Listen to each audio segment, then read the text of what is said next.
మెదక్ జిల్లా రామేంపేట మున్సిపాలిటీలో ఆపరేషన్ సింధూర్ భారత త్రివిధ దళాల విజయంపై యావత్ భారతదేశానికి ఒక వరం. వారికి ఈ దేశం జేజేలు పలుకుతుందని, కులమతాలకు పార్టీలకు అతీతంగా మన వీర సైనికులకు సంపూర్ణ మద్దతులు అభినందనలు తెలుపుతూ రామయ్యంపేట పట్టణంలోని సిద్దిపేట చౌరస్తా వివేకానంద విగ్రహం వద్ద భారతీయ జనతా పార్టీ నాయకులు, కార్యకర్తలు భారీ సంఖ్యలో పాల్గొని పట్టణంలోని పురవీధి గుండా రాజేంద్ర నగర్ మీదుగా సిద్దిపేట చౌరస్తా వరకు తిరంగా యాత్ర నిర్వహించారు.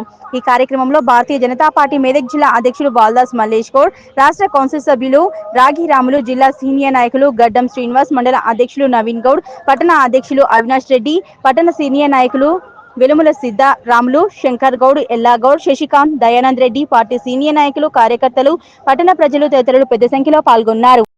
సమయం లోపల ఏదైతే ఉగ్రవాదుల లక్ష్యాలు ఉన్నాయో దాన్ని పూర్తిగా ఛేదించి 23 నిమిషాల లోపల 9 ఉగ్రవాద స్థానాలను ధ్వంసం చేసినాం. అదేవిధంగా 11 ఏరోప్లేన్ దిగేటువంటి స్థలాలను ధ్వంసం చేశాం. ఇది భారత్ యొక్క పరాక్రమం, భారత్ యొక్క యుద్ధ నీతి, భారత్ యొక్క చతురత. కాబట్టి ప్రపంచ దేశాలకు మన యొక్క శక్తి ఏందో తెలుసు.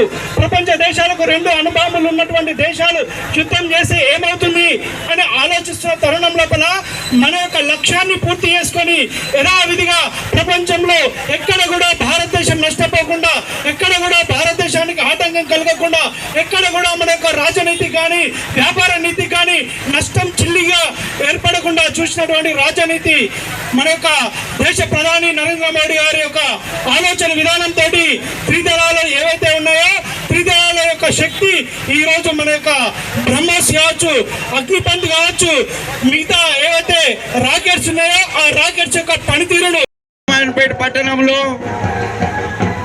తిరంగా యాత్ర నిర్వహించుకోవడం జరిగింది.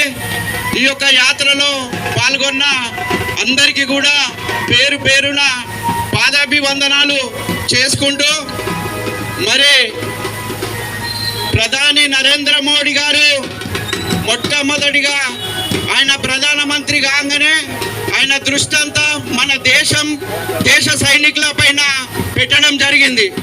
మరి అప్పుడప్పుడు సంవత్సరానికి ఒక్కసారి 2 సార్లు మరి హిమాలయ పర్వతాలకు పోయి సైనికులను ఉత్తేజపరుస్తూ వాళ్లకు ఉత్తేజాన్ని నింపిన మహనీయుడు మన ప్రధానమంత్రి గారు.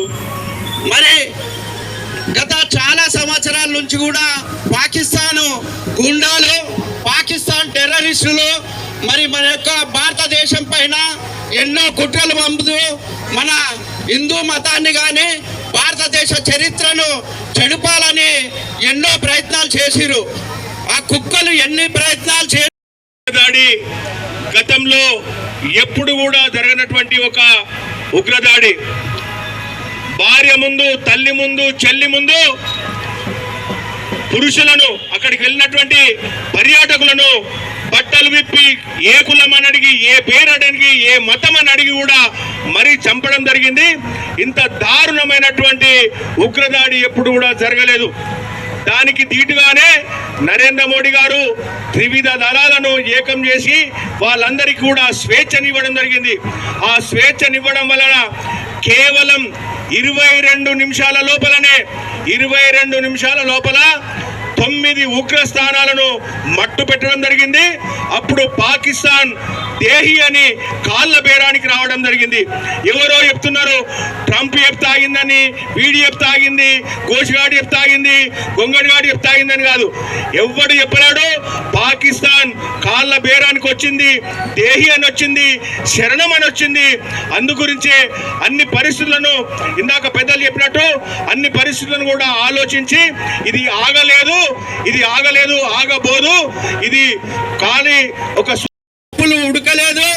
మరి మొన్న కూడా మనం చూసుకున్నట్టయితే పహల్గామ్ ప్రాంతంలో మరి 25 మంది భారత పౌరులను అతి దారుణంగా, అతి కిరాతకంగా, అతి దగ్గరగా కాల్చి చంపిన సంగతి మనందరికీ తెలిసిందే. దానికోసమని నరేంద్ర మోడీ గారు మరి అప్పుడే సమావేశం ఏర్పాటు చేసి ఈ కుక్కల పని పట్టాలి అని మరి సమావేశం నిర్వహించడం జరిగింది. అదే రాత్రి అర్ధరాత్రి మరి ఇద్దరు లారీమణులను మరి పాకిస్తాన్కు పంపి 100 మంది టెర్రరిస్టులను మరి కాల్చి చంపడం జరిగింది.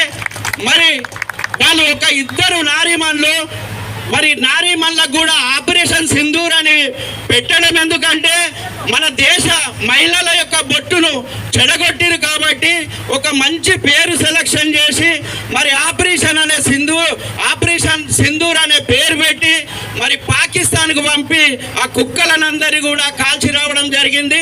మరి పాకిస్తాన్లో కూడా ఏ పౌరునికి కూడా ఇబ్బంది కలగకుండా టెర్రరిస్టులు ఎక్కడెక్కడైతారో వాటి స్థావరాల పైననే కేవలము ఒక 20 నిమిషాలు 25 నిమిషాల పరిధిలోనే ఇంత పెద్ద మరి భారతదేశం యొక్క చరిత్రను భారతదేశం యొక్క ఘనతను మరి ప్రపంచానికి చాటిన ఏకైక నాయకుడు మన భారత ప్రధానమంత్రి నరేంద్ర మోడీ గారు. మరి చాలా మంది కూడా భారతదేశంలో ఉంటూ భారతదేశం తిండి తింటూ భారతదేశం బట్ట కడుతూ ఈ కుక్కలంతా కూడా మరి పాకిస్తాన్కు మరి ఇక్కడి సమాచారం పంపుతురు. వీళ్ళ పని పట్టాలంటే మనం అందరం కూడా ఐక్యంగా ఉండాలి. మనం ఐక్యంగా ఉన్న నాడే మరి మన దేశ చరిత్ర మనం తెలుసుకున్న నాడే మన దేశభక్తి మనకు ఉన్నప్పుడే ఇలాంటివి సాధ్యమవుతాయి. మరి నరేంద్ర మోడీ గారు ఇవాళ ప్రపంచానికి ఒక ఆదర్శ పురుషుడు అయిందనే సంగతి మనందరికీ తెలిసిన సంగతి. మరి బయట నుంచి ఆయుధాలు మనం కొనుగోలు చేసినట్టయితే ఆ ఆయుధం ఎలా ఉంటుందో కూడా మరి పనిచేస్తుందా పనిచేస్తలేదా అనే ఆలోచన చేసి మరి నరేంద్ర మోడీ గారు మేడ్ ఇన్ ఇండియా ఏదైతే ఆయుధాలు ఉన్నాయో ఆ ఆయుధాలన్నీ కూడా మన దేశంలోనే తయారు చేసి మన దేశం యొక్క సత్తా ఏంటిదనేది ఈ ప్రపంచానికి సాటిన నాయకుడు నరేంద్ర మోడీ గారు.